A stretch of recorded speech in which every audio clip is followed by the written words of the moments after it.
Once Human is fun. It's an open-world post-apocalyptic survival horror game developed by Starry Studios, which is affiliated with NetEase.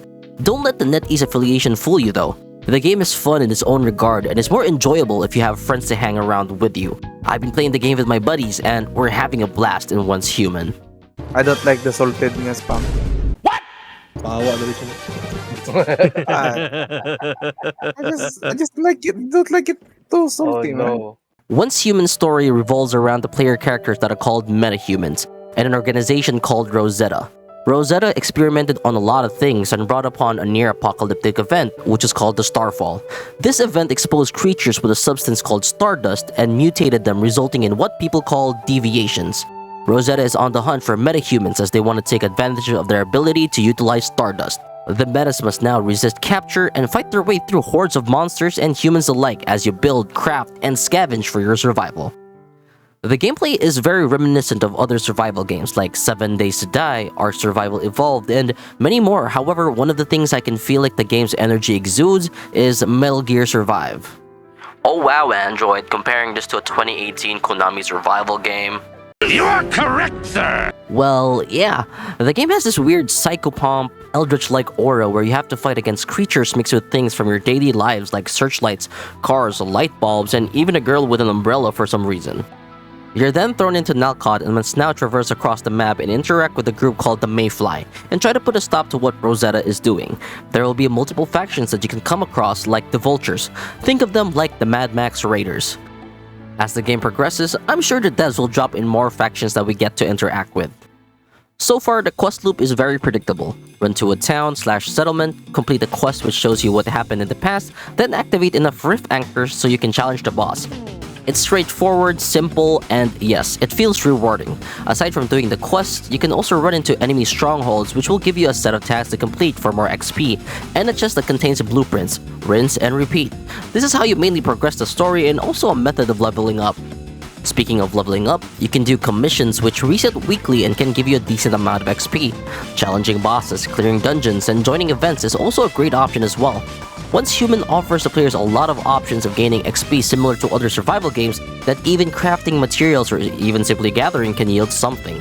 Just like every other survival game out there, crafting is key when it comes to Once Human.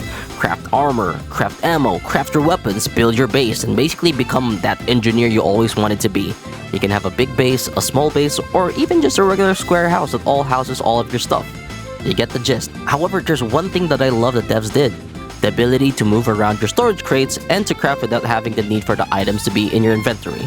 This is a major time saver and game changer since all you have to do now is just grind, farm, and store them, and build or craft whatever you want. Building a base in Once Human feels really familiar, and I find it similar to the base building in Fallout 76. You're bound by your own territory which you can expand upon hitting certain milestones, and you can basically build anywhere as long as the game allows you, and as long as you don't build it on the main road. The multiplayer aspect of Once Human makes it an immersive experience as you can create a compound with your friends and live close together, meaning you can hog a certain area for resources if you're in a PvP map. This can be a fun experience for players who have friends playing along with them, or have a dedicated guild, or what the game calls it, a hive. Allowing you to make a territory for your hive, and the best part of being part of a hive, you can teleport to your hive mates' bases. If you're scattered across the map, this creates multiple points of access to objectives and resources. The only caveat to teleporting to a base is that even if you're teleporting to a friend's base, your base, or some other hive's mate's base, and you can do this anywhere in the map with the exception of being in a dungeon or boss challenge of course, you get a strict 10-minute cooldown on that teleport. The combat in Once Human is great. The gunplay is fine and it has a good melee weapon system too. Enemies will have weak points you can shoot, and you can do a lot of damage that way. From the obvious headshots for the humanoid creatures to shooting limbs or boils on a creature's body, you can feel the weight in the attacks when your character swings their weapons, and it also depends if the melee weapon was a heavy weapon, you can see that they have longer and heavier swings. There's even stealth takedowns, which I absolutely love. Ranged weapons have a huge array of options to choose from. You have pistols, crossbows, rifles, snipers, shotguns, SMGs, and even a rocket launcher. You can find weapons as drops in dungeons, find them in weapon crates, and you earn weapon blueprints when clearing strongholds. It'll be up to you on how you manage to get and use your weapons, but there are certain aspects you need to keep an eye out for. Dropped gear such as loot cannot be repaired. Weapons can be calibrated, which basically means you can increase the weapon's stats. Weapons are separated by rarity, and you can also increase their level, which is totally different from calibration, by sacrificing blueprints to increase weapon stats as well. Your damage is tied to the weapon's gear score, element, stats, and calibrations and mods. Ammo is also a factor when it comes to the damage. Consider yourself warned, the longer you play, the more the enemy becomes bullet sponges, and you'll wonder where all that ammo you prep went. Armor ties in with your stats as well. You can have more health, you can use less stamina, and even have bonus crit rate or a bonus to your preferred elemental damage or effect. Armor crafting works similar to how weapons do. Drop gear can be repaired, and you can calibrate and increase stats by leveling them up by blueprints, and even use mods on each piece of armor you have.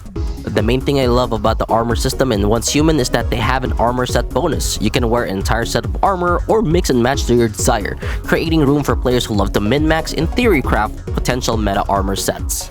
The game is not afraid to drop references. It has pop culture embedded deep into it and would really interest players and have them doing that Leonardo DiCaprio meme pointing at the TV whenever they recognize something. I'm not gonna lie, seeing things like a siren head type of enemy or the weeping angels type of enemies but make them look like clickers from The Last of Us, and even the backrooms is referenced. There's even a Squid Game reference, and you have to play red light, green light. It's absolutely wild how the game is pretty much a mishmash of references, since the story of the game says that it's some sort of interdimensional apocalyptic event. Enemy design in Once Human is just wild. Imagine trying to fight a possessed house or riding on a bus that likes to go out on a walk.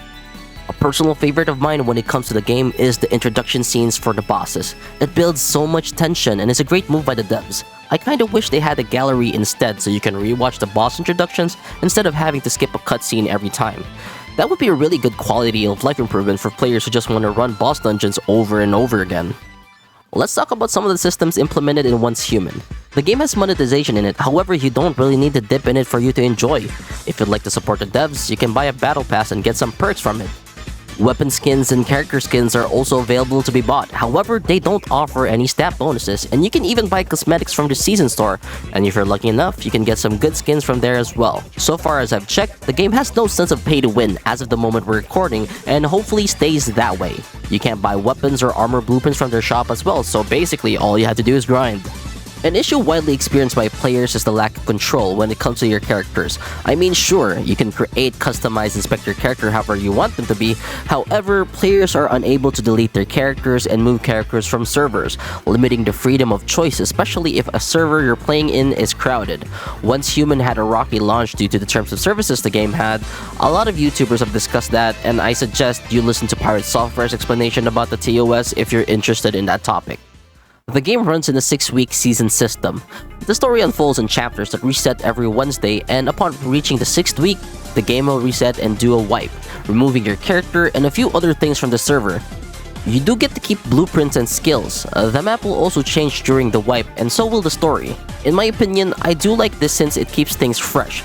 It resets the power balance of hives, especially in a PvP server, and teams can't hoard certain resources or gatekeep areas.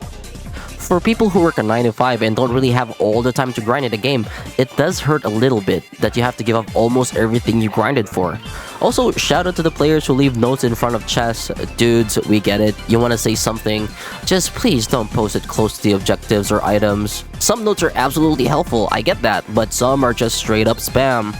Speaking of grinding, there's a major issue I've experienced while playing with my friends in Once Human. There's this thing called territory purification. You'll have to defend a structure on your base called the Stardust resonant filter and stop waves of enemies from attacking it. You are then rewarded with an item called Star Chromes that you can use to purchase blueprints or play a game cabinet and test your RNG to see if you get the gold blueprint. As of this recording, there is a major issue going on with territory purification in which the rewards either go to a different floor, it can go up or down, or in some instances, if you're unlucky, you don't get any rewards at all. Me and my friends have experienced not getting any of the rewards 3 times and can feel disheartening. So for now, I recommend being careful when doing the territory purification. Please, please, please, please. Ay, puta. Once Human doubles down on the multiplayer experience with things called Prime War. Think of it like world bosses that the players on that server get to fight. However, this event is only limited to 40 players. So far, with my experience in the Prime War, if the event is filled with more than 20 players, the game lags horrendously. You're unable to shoot properly, unable to collect resources properly, and you can see your fellow players experiencing the same thing. One of the players who joined in on the Prime War even described it worse than the beta. This is a great idea by the devs, however, there's a lot of polishing and optimization they need to do, so this could really work out. Lastly, if the references weren't enough, the game has things called Deviants. They are positive deviations and are entities that can be used to help the player character. Think of it like Pokemon, but a bit darker. They're like pals from Palworld. Some will help you in combat, some will protect your base for you, some will provide you materials to craft items, and some will do tasks for you like mining, or like this rabbit, hunt animals for meat. It's Agent 47, but make it a rabbit, and dude, that looks hella nasty. These deviants have levels as well, and would show up as rewards when defeating bosses, or can be found in strongholds. To capture these deviants, there's a set chance and all you have to do is pray you get it within 3 tries or they go bye-bye. And there's tons to collect, so if you're a Pokemon master or a monster collector, now's your chance. Once Human is a fun game. It has a crazy world that you can immerse yourself in, and you can enjoy the absurdity in the enemy design. You can find a lot of tidbits of lore scattered across the map, which not all survival games have. The game may have its issues and it may have a rocky launch, however, there's so much to enjoy. There's a lot of secrets to uncover and an entire world you slowly open up every week. Thank you so much for watching. If you made it this far, I appreciate you taking your time to watch this review. What's your thoughts on the game? Do you have any favorite references you've caught? What's your favorite deviant? Sound off in the comments below. If you enjoyed the video, feel free to leave a like and comment so it helps me with the algorithm, and if you want to see more of my content, maybe subscribe. That means a lot to me.